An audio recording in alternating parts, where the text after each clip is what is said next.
Hai hai hai, good morning everyone. Mari mengenal bahasa baku dan bahasa tidak baku. Halo teman-teman, perkenalkan nama saya Deva Tima Ajara dari kelas 3A virtual dari Universitas Inovasi Majalengka. Saya di sini akan menjelaskan mengenai pembelajaran bahasa baku dan bahasa tidak baku.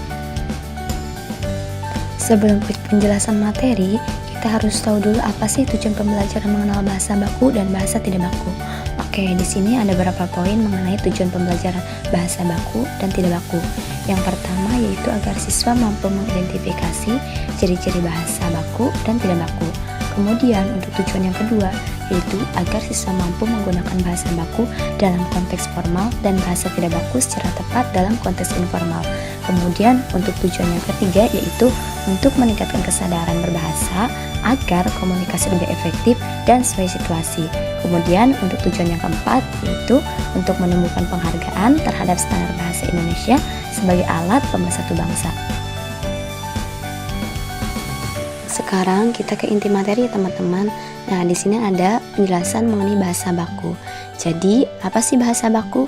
Bahasa baku adalah ragam bahasa yang digunakan dalam situasi formal mengikuti kaidah tata bahasa, ejaan, dan kosakata yang telah ditetapkan oleh Badan Pengembangan dan Pembinaan Bahasa atau Badan Bahasa atau Pusat Bahasa.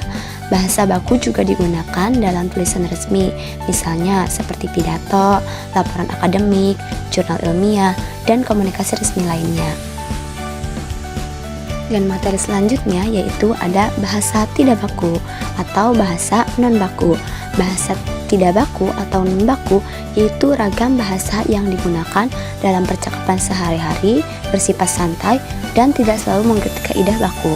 Dan di bahasa baku juga ini sering mengandung logat daerah, slang, singkatan, atau struktur kalimat yang tidak formal. Di sini ada contoh perbedaan dari bahasa baku dan bahasa tidak baku. Kita kuis latihan tebak bahasa baku dan tidak baku ya teman-teman. Oke, mari kita mulai.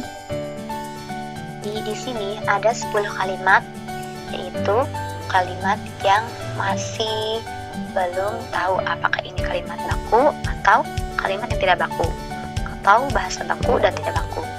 Jadi di sini tentukan apakah kalimat ini termasuk ke dalam bahasa baku atau tidak baku. Semangat menjawab ya teman-teman.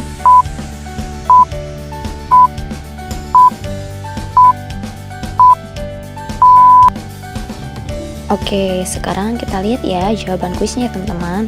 Di nomor 1 atau kalimat ke-1 yaitu termasuk bahasa tidak baku. Kemudian untuk nomor yang kedua yaitu bahasa baku. Kemudian untuk nomor yang ketiga yaitu bahasa tidak baku.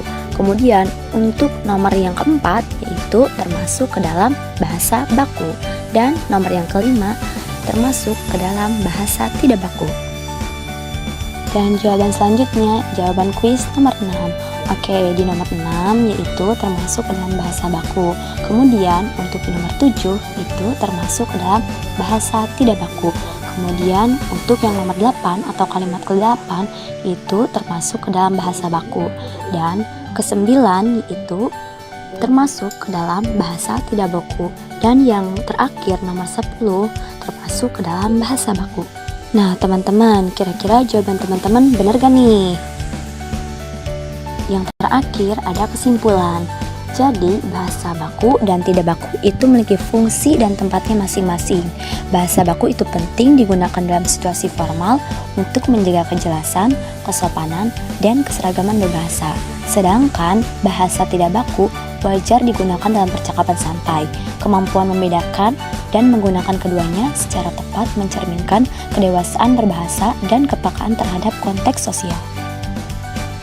Oke, sampai di sini dulu perjumpaan kita kali ini. Semoga informasi tadi bermanfaat ya. Jangan lupa like, comment, dan subscribe kalau kamu suka konten ini. Dan jangan berhenti belajar karena setiap langkah kecilmu hari ini adalah fondasi kesuksesan di masa depan.